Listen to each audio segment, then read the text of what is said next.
mañana quiero hablarte acerca del retrato de Dios. Usted ha oído hablar que cuando alguien quiere conocer a alguna persona o cuando alguien está buscando a alguien, la misma ley, hacen un retrato hablado. Porque obviamente mucha gente que son testigos dicen, pues yo lo único que puedo decir que era de cierta estatura, cierta complexión, de ciertos rasgos, de cierta raza, y tenía algunas señales. Entonces hay personas que se dedican exclusivamente a realizar retratos hablados para tratar de dar la forma o tratar de enseñar cómo era la persona a la que están buscando. Y hoy queremos ver más o menos cómo es Dios. ¿Cuál es el retrato hablado de Dios? ¿De qué manera podemos saber cómo es Él? Porque como he dicho en muchas ocasiones, nosotros a veces tenemos un concepto de lo que nosotros pensamos, porque somos seres pensantes. Todos nosotros tenemos pensamientos y llegamos a ciertas conclusiones. No, es que Dios es de esta manera o Dios tiene que ser así, o el concepto que yo tengo de Dios es de esta forma. Pero tenemos la palabra de Dios que es la única, el único medio autorizado para saber cómo es Él. Ahora, cuando tratamos de ver cómo es Él, no estamos buscando sus rasgos físicos, sino más bien el desenvolvimiento que Dios ha tenido en la humanidad, porque eso es lo que realmente importa. En la Escritura, la palabra de Dios nos enseña que a Dios nadie lo ha visto, sino que Dios fue dado a conocer en el seno del Padre a través de Jesucristo.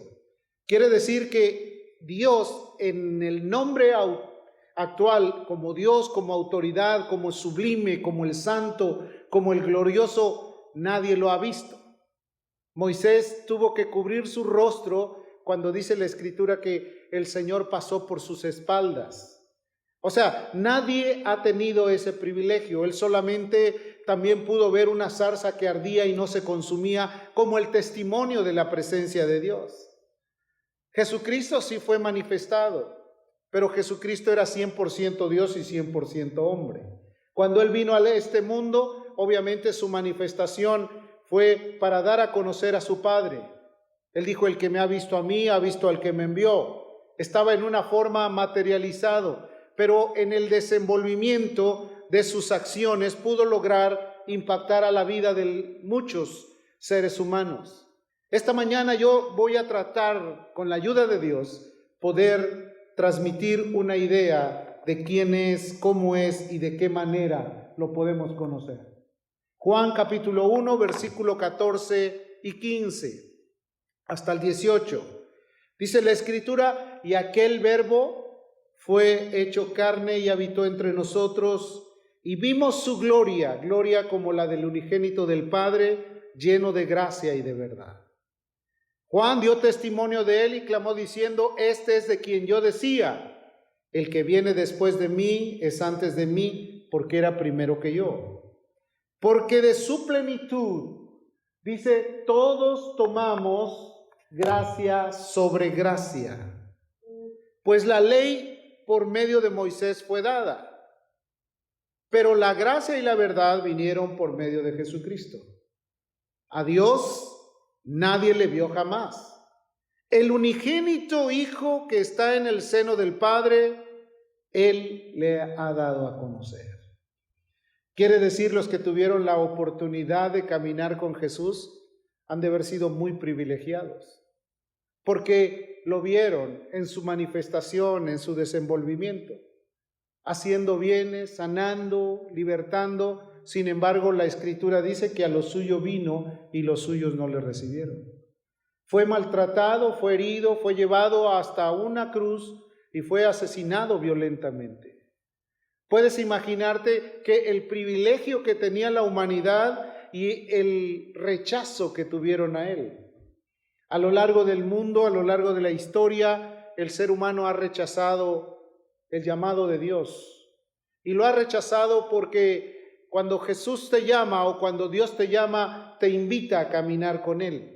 Y caminar con Él implica el negarte a ti mismo, el ser obediente y el disponer tu vida para hacer todo lo que Él quiere como un propósito para tu alma. Entonces, ¿cómo será Dios? ¿Cuál es el retrato? La palabra encarnada, el Señor Jesús es el único que se manifestó como tal en medio del mundo. Jesús revolucionó al mundo con su presencia sobre la tierra. De hecho, ha impactado a las generaciones futuras, a las presentes, y también va a impactar a las generaciones futuras, por el poder, por su amor, por su gran misericordia. Nosotros debemos de estar conscientes del papel que tenemos. El papel que tuvo Juan el Bautista, por ejemplo, al venir a anunciar antes a Jesús. Él vino y él pudo avisar que Jesús venía. Dice la Escritura, Juan dio testimonio de él y clamó diciendo, este es el quien yo decía. Desde el libro de la antigüedad, el profeta Isaías dijo que iba a enviar a alguien a preparar el camino para el Señor. No es muy fácil ir a preparar el camino para nadie. Hay ocasiones que preparar algo para que otra persona venga, pues no es muy placentero para muchas personas. Pero Juan el Bautista era alguien que estaba dispuesto a ir a prepararle el camino al Mesías, al Salvador, al que iba a salvar a la humanidad. Juan capítulo 1, versículo 29 dice, el siguiente día vio Juan a Jesús que venía a él y dijo, he aquí el Cordero de Dios que quita el pecado del mundo. Este es aquel de quien yo dije, después de mí viene un varón, el cual es antes de mí, porque era primero que yo. Lo mismo que está escrito en Juan 1, lo vuelve a repetir. Dice, este es de quien yo dije. El Cordero de Dios que quita el pecado. Haciendo una alusión a los judíos acerca del sacrificio, acerca de la redención. Porque quiero decirte que todos los judíos estaban acostumbrados que para que existiera redención, perdón de pecados o limpieza o purificación de su vida, tenía que haber un sacrificio.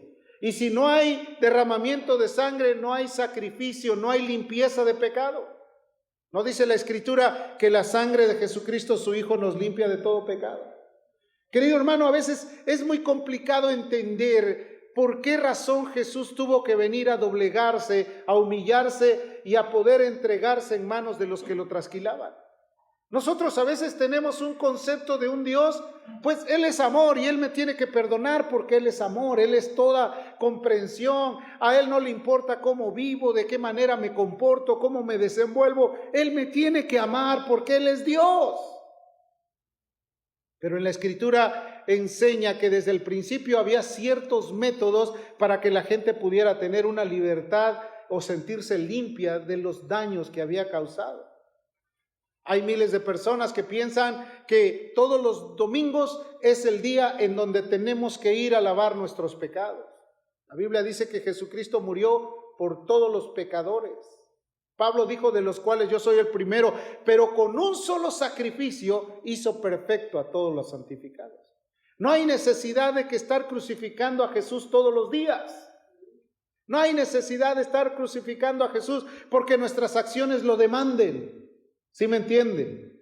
Jesús ya murió, ya perdonó. Ahora cuesta a nosotros el querer o el tener que caminar en obediencia y en disciplina para no caer en esas actitudes equivocadas. Mateo 3. Yo a la verdad, Juan el Bautista hablando, dice, yo a la verdad os bautizo con agua para arrepentimiento, pero que el que viene tras de mí, cuyo calzado yo no soy digno de llevar, es antes que yo, es más poderoso que yo. Él os bautizará, ¿en qué? En Espíritu Santo y fuego. Su aventador está en su mano, y limpiará su era, y recogerá su trigo en el granero, y quemará la paja en fuego que nunca se acabará. Fíjate cuál era el distintivo de ese que había sido enviado por Dios. En primer lugar, dice la Escritura que Él vendría a limpiar que Él vendría a bautizar con Espíritu Santo y fuego, que Él vendría a dar los pormenores de la gracia de Dios en la vida del ser humano. Querido hermano, sin la presencia del Espíritu Santo, nuestra vida vive en total desgracia, en una actitud completamente ajena a la bendición de Dios. Su aventador está en la mano, Él limpiará la era, agarrará el rastrojo, lo quemará en fuego que nunca se apagará y dará oportunidad de que el trigo bueno lo separe para la gloria de Dios. Cuando Jesús venga, Él dice que separará a los cabritos de las ovejas. Él es un preparador. Juan era el preparador. Jesús era la figura que iba a manifestarse para cambiar todo el espectáculo y el panorama de la humanidad. Jesús iba a llenarnos con su Espíritu Santo. Amén.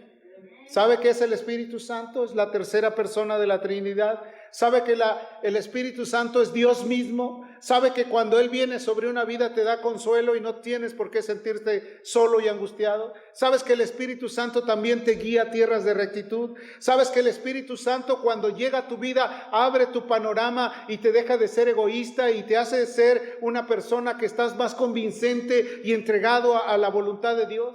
¿Sabes que cuando el Espíritu Santo te purifica y te aparta de todo aquello que te puede contaminar? El Espíritu Santo vino para separarnos para Él, para agarrarnos y tomarnos para su herencia. También dice la Escritura que juzgará a los justos y también hará separación entre lo justo y lo malo. Esa es la voluntad de Dios. Esa es parte de la personalidad de Dios mismo entre nosotros. Nos puede mostrar también esta fotografía lo maravilloso de Dios, para que tengamos como conocimiento un carácter completo. Déjame explicarte, cuando tú ves una fotografía superficialmente puedes ver, oh, salió muy bien, pero de repente pones atención y ves todo lo que está en su entorno, todas las cosas que pudieran estar ahí y que posiblemente no les habías dado el interés o habías puesto toda tu atención en ello. Y cuando tú te das cuenta, mira, también está esto, también está esta otra cosa, también están estos otros artículos o estas cosas que nos llaman la atención. Parte del carácter de Dios es que Dios es muy bondadoso. ¿Cuántos dicen amén? ¿Cuántos han recibido la bondad de Dios? Es bondadoso. Dice, tribulación y angustia sobre todo ser humano que hace lo malo, al judío primeramente y también al griego. Pero gloria y honra y paz a todo aquel que solo hace lo bueno, al judío primeramente y también al griego. Y después afirma, porque para Dios no hay acepción de personas. ¿Qué quiere decir? Que en la bondad de Dios, Él va a cuidar a todos aquellos que guardan su voluntad. ¿Sí te das cuenta? Dice, tribulación y angustia sobre todo ser humano que hace lo malo, al judío primeramente y también al griego. Mucha gente empieza a sufrir tribulación, angustia, necesidad. A veces empiezan a preguntar, pues si Dios es bueno, ¿por qué tengo que estar sufriendo? ¿Sí o no? Si Dios es bueno, ¿por qué yo tengo que estar pasando por esta situación? Si Dios lo único que quiere de mí es bendecirme, ¿por qué tengo yo que vivir en este momento de angustia, de ansiedad, de desesperación, de inquietud? ¿Por qué no hay respuestas a mis inquietudes? ¿Por qué no tengo solución a mis problemas? ¿Por qué me está viniendo lo malo cada día y cada mañana que amanece tengo una mala noticia sobre mi persona? Y empezamos a lamentarnos pensando, ¿será que Dios es malo? ¿Será que Dios no tiene cuidado de nosotros? No, la Biblia dice que Dios tiene cuidado de nosotros. Si tiene cuidado de las aves, ¿cuánto más cuidado no tendrá de nosotros? Y nos lamentamos completamente por todo el sufrimiento que tenemos, pensando que el culpable de todas nuestras desgracias es Dios. ¿Cuánta gente has escuchado decir, pues es que Dios no quiere, es que Dios me olvidó, es que estoy olvidado de Dios? Y nos lamentamos de todo nuestro sufrimiento. La Biblia dice, ¿por qué se lamenta el hombre viviente? ¿Por qué se lamenta? ¿Por qué está preocupado? ¿Por qué vive en angustia? Dice, laméntese el hombre en su pecado. Eso es el poder reconocer que hay una ley, causa y efecto. ¿A qué me refiero con esa ley, causa y efecto? Que todo lo que el hombre sembrare, ¿qué dice la Escritura? También segará eso. Que todo lo que el hombre siembra, eso recibe. Va a haber esa causa que va a venir por desobediencia, por ingratitud, por no tener la disposición. Entonces pensamos, pero eso no es una realidad, porque yo veo que hay gente que se porta mal y le va bien. ¿Cuántos has oído decir eso?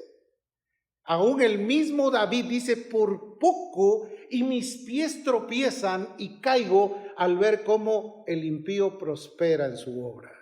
Pensando que eso era lo justo, y le dijo Dios, detente, no pienses en eso. Bien sabe Dios que muchas son las tribulaciones del justo, pero de todas ellas lo librará el Señor. Amén. Aunque tuviésemos las peores causas, sabemos también que Dios es bueno para ayudarnos. Otra de las complicaciones que tiene el ser humano es pensar, bueno, si yo soy bueno y estoy buscando a Dios, ¿por qué me ha venido lo malo? Y otros dicen, no, yo cuando buscaba más a Dios es cuando tuve más problemas. Pues obviamente, ¿sabes una cosa? Porque el que te tenía antes como control o controlado, ahora quiere luchar por ti para volverte a regresar al redil de Él. El Dios del cielo vino a dar libertad, ¿no? Conoceréis la verdad y la verdad os hará libres. Lee lo que dice este pasaje de Eclesiastés 9, verso 2. Pon atención, pon cuidado a lo que escuchas, atiende con un poco de precaución todo lo que oyes. Dice, todo acontece de la misma manera a todos. O sea, no hay acepción de personas. Lo mismo le puede suceder al que se porta bien como al que se porta mal. Todo acontece de la misma manera a todos. Un mismo suceso ocurre al justo como al impío, al bueno, al limpio y al no limpio, al que sacrifica y al que no sacrifica, como al bueno así al que peca, al que jura como al que teme el juramento. Quiere decir que en este mundo puede ser que cada uno de nosotros sufra la causa o sufra el problema que está sufriendo cualquier otra persona que no conoce a Dios. La gran diferencia es que entre nosotros hay alguien que está de nuestro lado. ¿Cuántos dicen amén? Hay alguien que está ayudándote para sacar el mejor provecho. Romanos, el apóstol Pablo les enseñó a la iglesia, cuando vengan estos males no estés preocupado, porque hay respuesta para ti. Sabemos que los que aman a Dios, todas las cosas les ayudan a bien. Esto es a los que conforme a su propósito son llamados. Si algo te va a pasar como a los demás, acuérdate, la gran diferencia es que Dios va a defender nuestra causa. Dios va a estar de nuestro lado. Dice que todas las cosas ayudan a bien. No dice algunas, todas. Cuando estás en necesidad, te ayuda bien, porque sabes que somos gente muy vulnerable. Cuando estás en problemas, también te ayuda bien. ¿Por qué? Porque sabes a quién recurrir para pedir ayuda. Cuando no tienes algo para tu vida que sea satisfacción, sabes también que hay respuestas, porque la Biblia dice, todo lo que pidieres al Padre en mi nombre, yo te lo daré.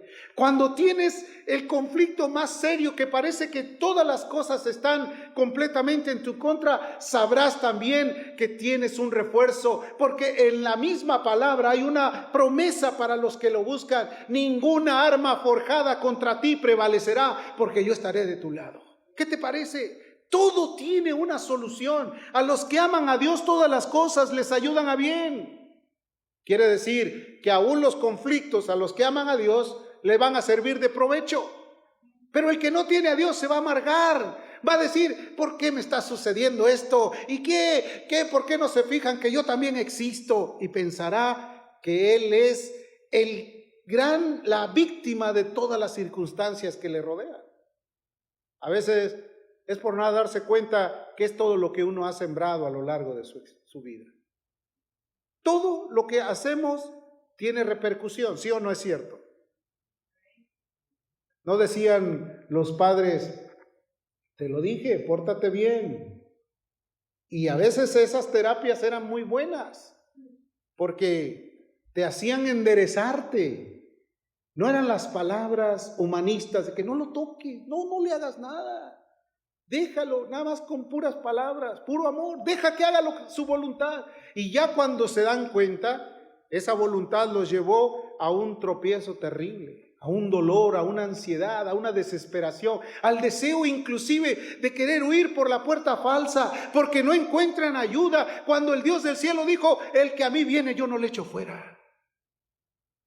La Biblia nos describe que Dios está dispuesto a llamarnos. Y mira, dice la Biblia que de dos, sin embargo, de una o dos maneras le habla Dios al hombre. ¿Y qué dice la Escritura? El hombre no entiende. ¿Cuántas veces fuiste llamado por Dios sin entender? ¿Te vino una crisis terrible y pensabas que era porque alguien te está haciendo daño? ¿No es cierto? No es lo primero que se maneja, es que te están haciendo mal, es que te tienen envidia, es que, no, querido hermano, no es así. Eso es porque a veces Dios te está llamando, está tocando a la puerta de tu corazón. Te está diciendo, ¿hasta cuándo te vas a rendir? ¿Hasta cuándo vas a venir a mí? ¿Hasta cuándo vas a reconocer que yo soy tu Señor? ¿Cuándo vas a comprender que mía es la gloria y que no le pertenece a nadie más que a mí? De una o dos maneras habla Dios al hombre. De muchas maneras. Te llamó, tocó a las puertas de tu corazón, te está insistiendo por las noches, cuando se te va el sueño, cuando ves que los problemas se agudizan, cuando ves que la enfermedad ha venido y no hay remedio, cuando las cosas parece ser que no tienen solución. Dios te está llamando porque Él es el sanador, es el que hiere y también el que cura. Es el que sana, y a veces el llamado de Dios es tan especial, porque en muchas ocasiones nos hemos vuelto completamente apáticos a su llamado. El mismo salmista, cuando entendió estas verdades, pudo declarar algo que fue sumamente fuerte. Dice, tan torpe era yo que no entendía. No dice así la Escritura, tan torpe era yo que no entendía. Era como una bestia delante de ti. A veces así nos hemos sentido, al menos en lo personal. Cuando Dios tocó mi vida, yo ni le entendía que era Dios el que me estaba llamando. Me vino una crisis terrible, empecé a tener sufrimiento, casi estaba a punto de destruir mi matrimonio, estaba completamente violentado por el mundo, pensaba que los amigos, la gente de afuera eran el match para mí y que era lo único que yo tenía como solución, y empecé a buscar, tratar de satisfacer las necesidades de mi egoísmo, hasta que Dios me derribó y me puso postrado en la cama. Hasta que me hizo ver cómo mi familia se iba derribando, se iba destruyendo y estaba a punto de separarme. Y todo ese fue un llamado de Dios. Y de repente vienen otras consecuencias más. Y yo pude decir, era yo como una bestia que no entendía. Y Dios tocó mi corazón, porque Él estaba llamando a mi vida. Esta mañana el Espíritu de Dios está aquí. Y dice la Escritura que cuando Él venga, convencerá al mundo de pecado. Convence de pecado, de justicia y de juicio. Te hace entender quién eres, cómo estás viviendo, a dónde vas, qué manera de vivir es la tuya, cómo puedes seguir adelante. Jesús prometió no dejarnos solos. ¿Está de acuerdo conmigo? Él prometió no dejarnos solos. ¿Sabes por qué? Porque aún a pesar de todo lo que pudiera pasar alrededor de nosotros, Él tiene suficiente amor por nuestras vidas. Él todavía está dispuesto a ayudarnos porque Él es paciente. Dentro de su carácter, su voluntad dice que Él es tardo para la ira y grande en misericordia. A veces pensamos, ya llené la medida de la capacidad. Mira, querido hermano, Dios ha rescatado aquello que parecía ser imposible de rescatar. Dios ha hecho que la gente se vuelva a Él y mira, se entregue de corazón. Yo he conocido gente que ha dejado todo para seguirle a Él. Él nos quiere convencer a través de su amor. Dice, o menospreciáis las riquezas de su benignidad, paciencia, longanimidad, ignorando que toda esa benignidad, ¿a dónde nos lleva? A una rendición, al arrepentimiento. Pero ¿qué pasa? A veces la dureza de nuestro corazón, no arrepentido, pues estamos de una forma involuntaria atesorando para nuestra vida ira para el día del juicio. Porque recuerda que la Biblia dice, su aventador está en su mano. Él en algún día va a tener que desechar todo lo que es paja para que sea fuego consumiéndose en el fuego eterno. Dice además, por la dureza de tu corazón no arrepentido, atesoras para ti mismo ira en el día de la revelación del justo juicio de Dios. Primera, debes de saber, Dios es rico en bondad. ¿A qué me refiero? Que no es como nosotros, que de repente, si no llegas a tal hora ya no hay comida, ¿verdad? ¿Cuántas madres dicen así? Aquí se sirve a las 8 y ya no hay más. No, Dios es bondadoso, porque a pesar de nuestro comportamiento, Él sigue siendo bueno. Amén. Él nos sigue ayudando. Nos ha dejado y nos ha dado lo que realmente necesitamos. Dice que también su ánimo no se desgasta, o sea, no es alguien que pierde el ánimo. ¿Cuántos se han sentido desanimados este tiempo? Hoy estoy desanimado porque, no, querido hermano, la Biblia nos habla de muchos hombres que se desanimaron en un momento de crisis. El mismo Elías, que era un varón de Dios, se desanimó y se fue a encerrar a una cueva. Muchos a veces nos desanimamos. Esto es la iglesia, esto es lo que quiere Dios de mí. Esto es, hermano, Dios quiere tratar personalmente con nosotros. La iglesia solamente es un refugio. La iglesia es un grupo de personas que tenemos la disposición y la voluntad de decir, juntémonos y alabemos a Dios juntos.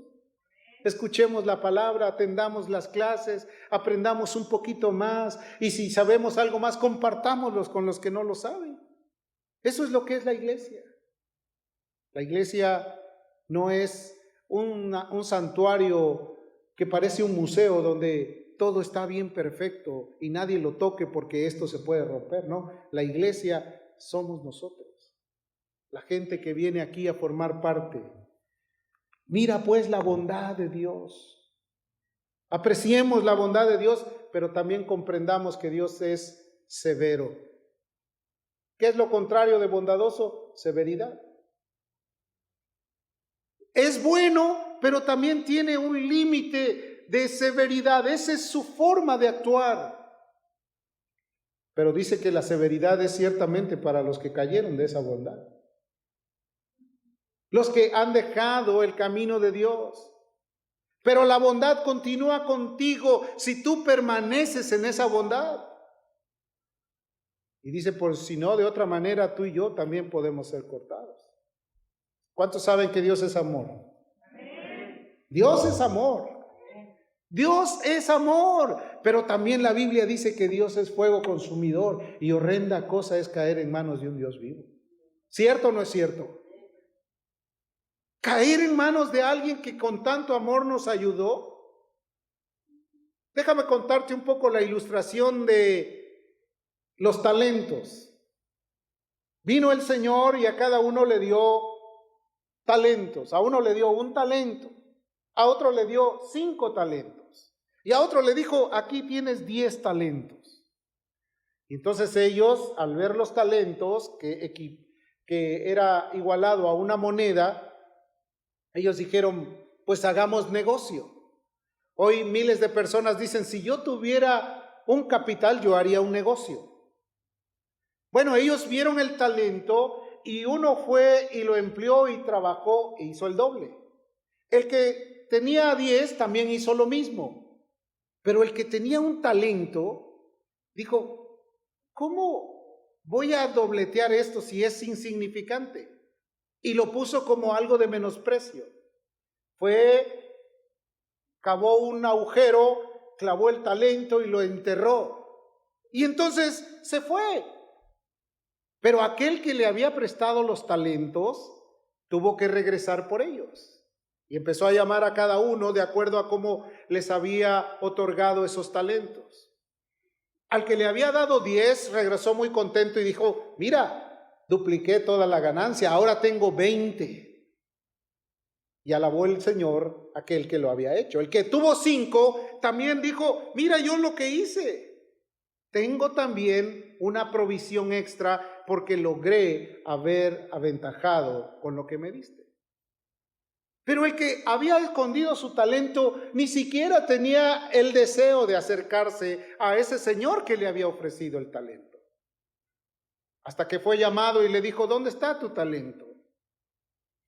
Y enojado se volteó y le dijo, pues yo sé que tú eres alguien que quieres recoger donde no has sembrado, que quieres recoger ganancias donde tú no has trabajado. Entonces yo mejor fui, lo guardé y lo enterré en un hoyo. Y el Señor le dijo, siervo malvado, ¿qué no te era mejor poner ese talento en el banco? Total, ibas a ganar ciertos beneficios. Por cuanto tú lo has hecho de esta manera, el que tiene más, tome este talento y tenga más. Y ahí es donde se cumple, el que tiene más le será dado más. Pero al que tiene menos se le será quitado. Y entonces dirías, qué injusto es Dios. No, Jesús dijo, el que en lo poco es fiel, en lo mucho le pondré. A veces se refiere a la infidelidad que tenemos, a la falta de esfuerzo por las cosas que tenemos. ¿Qué talentos nos ha dado Dios? Si tú vas al espejo, podrás darte cuenta qué talentos tienes. Tienes capacidad para razonar. Tienes mentalidad para hacer las cosas. Tienes fuerza física, desarrollo humano. Tienes capacidades que puedes utilizar para volver a mejorar tu condición. Cuando Jesús venga, dice la Escritura, que aventará el grano bueno en sus graneros y al otro lo separará. Si tú ves, cuando hablamos de el carácter de bondad y de misericordia de Dios, es que todavía está dispuesto.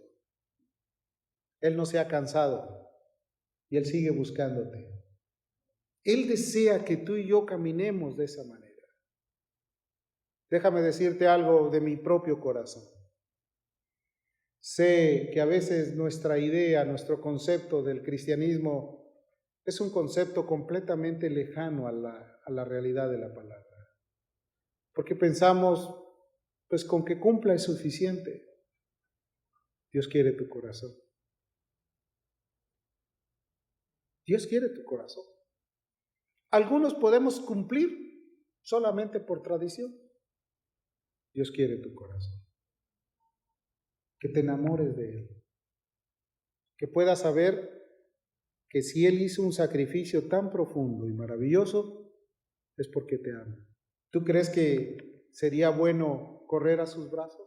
Hebreos capítulo 10.